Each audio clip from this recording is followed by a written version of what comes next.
So, lads, new footage. New footage is showing something that is very, very interesting.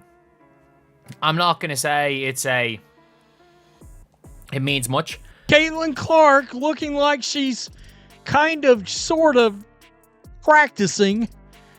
And the fact that many of you, and let's be honest, this channel is the voice of the people. I'm not going to say, well, some people are like, oh, Caitlin's gone.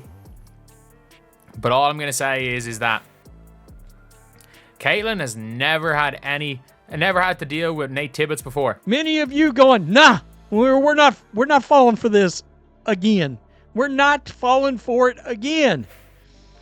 And the reaction that I got, because I tweeted something out. You just saw the headline. Caitlin Clark footage has finally leaked. But here's the kicker. It's not 5-on-5, not full contact, not even close. She's out there with backups, just going through motions. So why is the Fever pushing this as a big return update? Fans are already saying, nah, we're not falling for this again. And today we're breaking down why this so-called practice might be the biggest PR spin yet. Before we move on, I'd like to ask you a small favor. If you appreciate this content, please take a second to like this video and subscribe to the channel. Over 98% of you watch the videos without subscribing. It costs you nothing, but it makes a huge difference to us. So did you click the subscribe button? Great, thank you so much. Now back to the video. On the surface, it looks like Caitlin Clark is back on the court. But is she really? The clip that's floating around shows her jogging down the baseline, tossing up jumpers, and laughing with a couple of teammates off to the side. At first glance, it can feel like a turning point. Fans see her in uniform, sneakers squeaking, arms flicking through her smooth release, and the assumption almost writes itself. Caitlin's return is right around the corner. Caitlin Clark making sure as hell,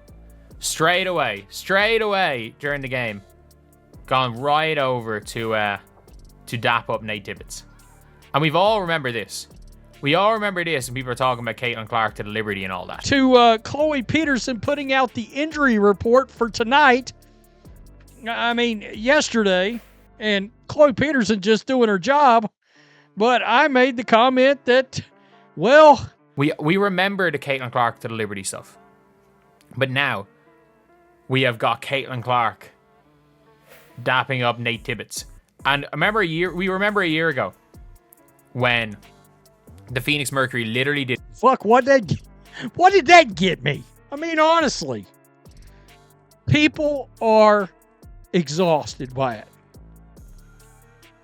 And the point I had earlier was you got gambling and shit involved. But if you watch closely, you notice something missing. No defense, no real game pace, no contact at all. What you're really watching in that footage is a controlled session designed to look hopeful without actually proving much. She's stationed mostly at the perimeter, taking unguarded shots and then jogging back into line. There's no scrimmage, no opponent trying to knock the ball loose, no body crashing into hers. It's activity, yes, but it's the kind of activity that any recovering player could handle weeks or months before being cleared for live play. And that's why people are scratching their heads. Why would the team present this as if it's a benchmark moment when nothing in the video suggests she's close to suiting up in real competition? If you've ever followed a player's rehabilitation, you know there's a massive difference between getting light reps in and being cleared for a game. Actual return to play sessions don't just mean running down the court at half speed. They involve conditioning drills where the athlete shows they can compete at game intensity. They play in full 5-on-5 scrimmages where defenders push, box out, and genuinely test physical limits. Coaches will dial up set plays and expect execution under contact. Trainers monitor every cut, every sprint, every collision. On everything they made it known. They made it known that they wanted Caitlin Clark in Phoenix. Like, Matt Ishbia literally, I think the first thing I ever heard him say about the Phoenix Mercury was, the person said, well, you shouldn't be concerned with that. Look, all these professional leagues are all up in the BetMGM and all this other sponsorship crap. Yeah, their PR better be aware of that. It's one of those things where I don't think Caitlin's trying to say I want out of Indiana. I think throughout a lot of this season, especially with the way she's been talking, she keeps saying for the next few years. Because eventually it's going to legally bite them in the ass for not being fully transparent on all this shit.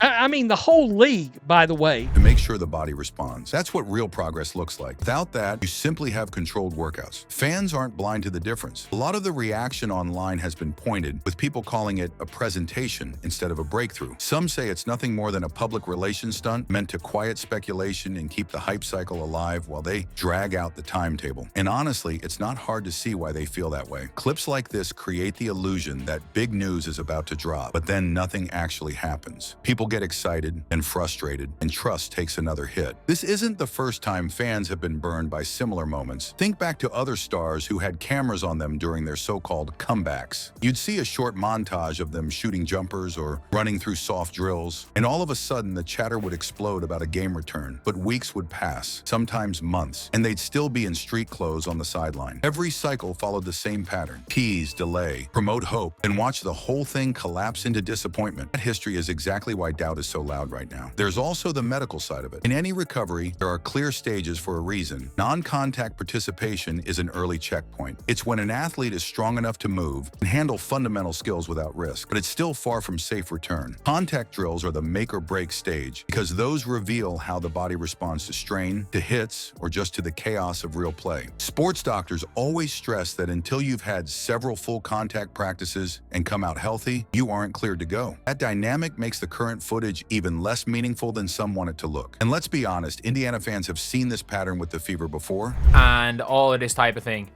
Like, a year ago, she was talking about playing her career in Indiana. And then all of a sudden, it then changed to, oh, I want to play in Indiana the next few years and all of this stuff. And now I'm like, I have a big feeling. Has an issue when it comes to disclosing specific time frames and injuries in this league versus other leagues. She is just trying to basically let the Indiana Fever organization know, I'm here to win. If you're not a winning franchise, I'm gone. I'm gone. The Phoenix Mercury. The Angel Reese injury was left to, it's a back injury. And that's it. She's doing her own thing day to day. What? No, back injury. Out 8 to 12 weeks. Boom.